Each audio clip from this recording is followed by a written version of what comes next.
Hello, this is Jess Clary with Jess Clary Auto Repair in Elizabethtown, Kentucky.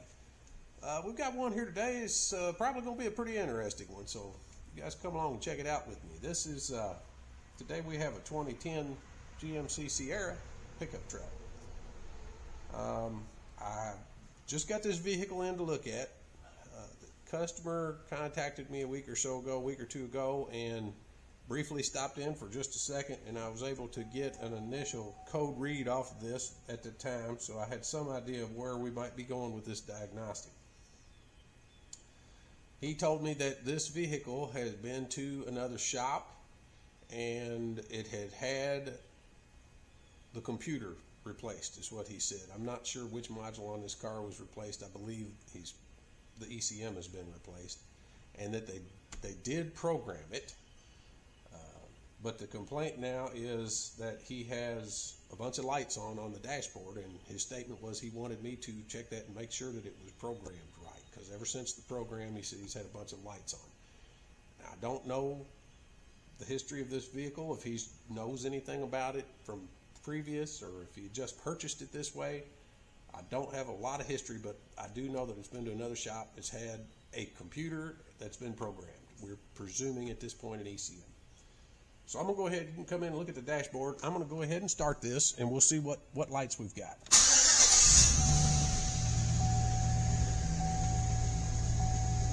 Going to go through its bulb check there. Okay. I don't have my seatbelt on fastened, so let's fasten that and see if that seatbelt light goes out. It does. So it looks like we have a traction control, an ABS, a brake, an airbag, and a TPMS. We've got service airbag messages. Let's see what messages. Service tire monitor system messages right here. Okay, so service airbag and service tire monitor. Alright, I'm going to turn this off so we don't have to listen to it run. I've got getting hooked up to it here with my scanner. I've not yet scanned it this time since it's come in. I scanned it about a week ago and saved a report on it to see what new codes may come up. Okay, so let's see.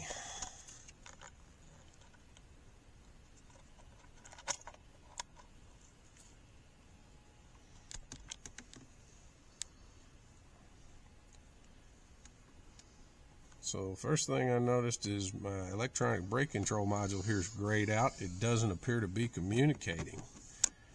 The EBCM on the chassis line here. Electronic suspension control. This truck's not equipped with the ride control, so that's not surprising. Let's pop into these modules that have codes. Transmission control module. We have control module communication bus A off and lost communication with the engine control module. Okay. In the engine control module, we have throttle position sensor 1 performance, transmission control module requesting the mill light on, control module communication bus off, and lost communication with transmission control module, lost communication with fuel pump control module. Now these all say last test passed. So also these say last test passed. So we're not going to get too hung up on them right now.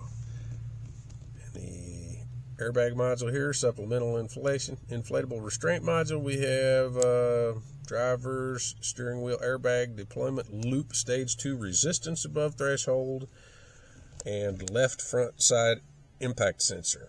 Okay.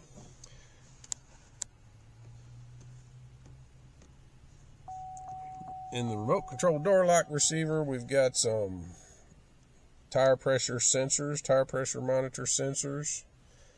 Okay. Failed. So those seem to be current.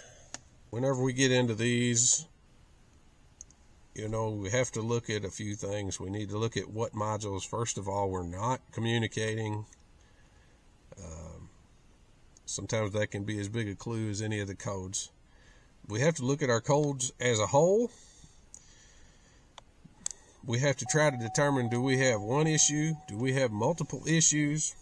Is there issues that are not related to our customer complaint?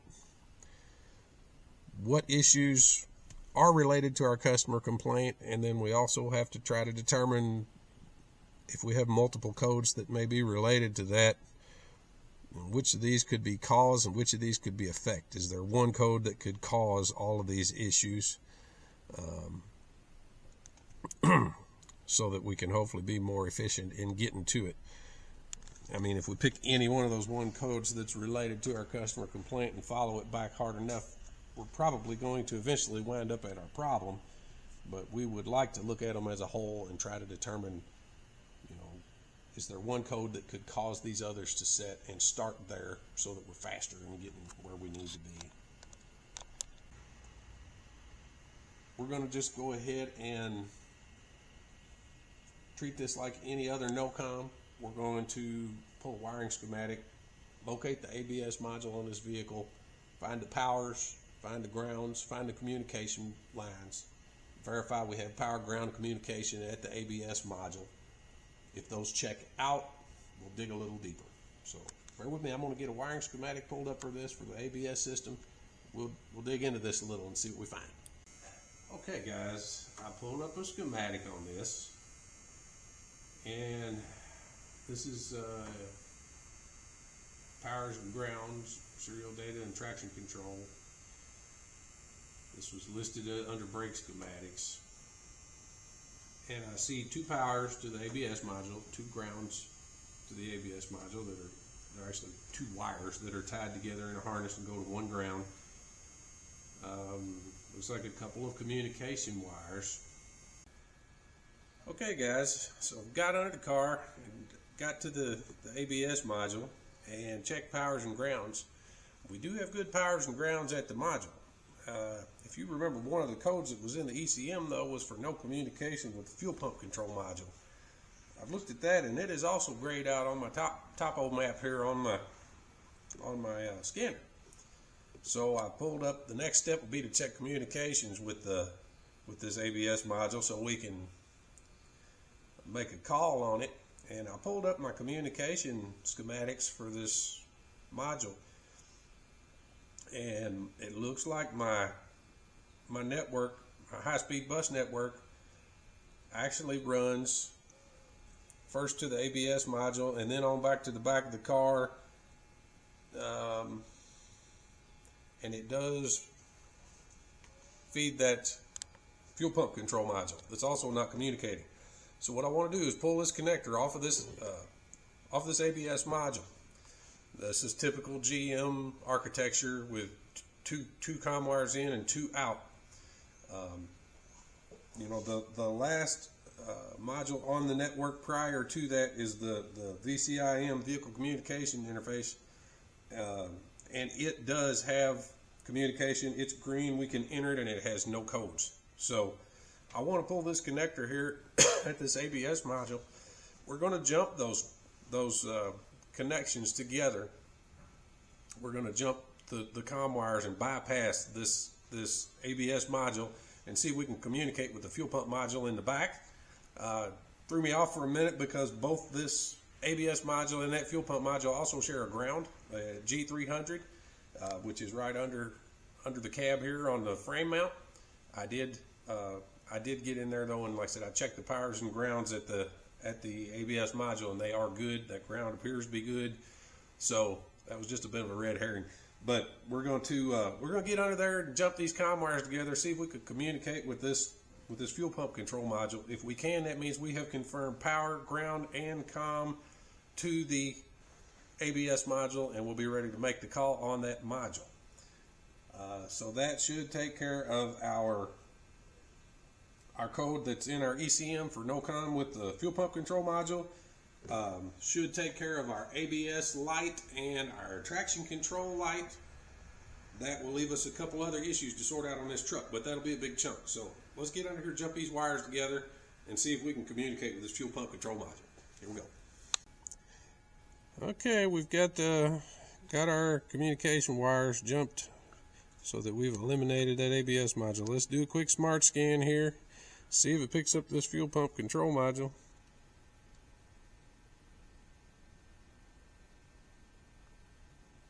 Hey, it's communicating. It's got codes in it now. All right, let's see what codes are in that. They should all have codes for no comm with the ABS module, since I have it bypassed right now. But it looks like we've got a good fuel pump control module, so that's a good thing. Let's get in and see what codes it has if it's just complaining about the ABS module.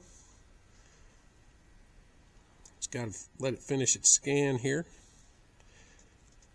But that 100% proves that we have good communication lines to the ABS module. And we have good communication lines from the ABS module back to the fuel pump control module. Lost communication with body control module, lost communication with engine control module. Okay, so this is just a couple of old past codes, it looks like. Let's enter this.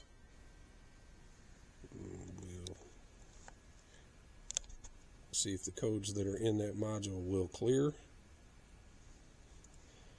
One thing I really like about this is you can get in one module and clear the codes out of that one module only without doing a complete clear. So that's excellent. We just got that module back up and going. Now we can enter that again and do a read fault code, see if those were just old codes.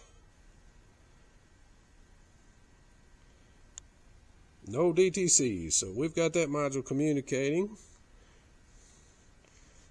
So that's it. I'm making the call on this ABS module, and I will price him replacing and programming this ABS module on this vehicle.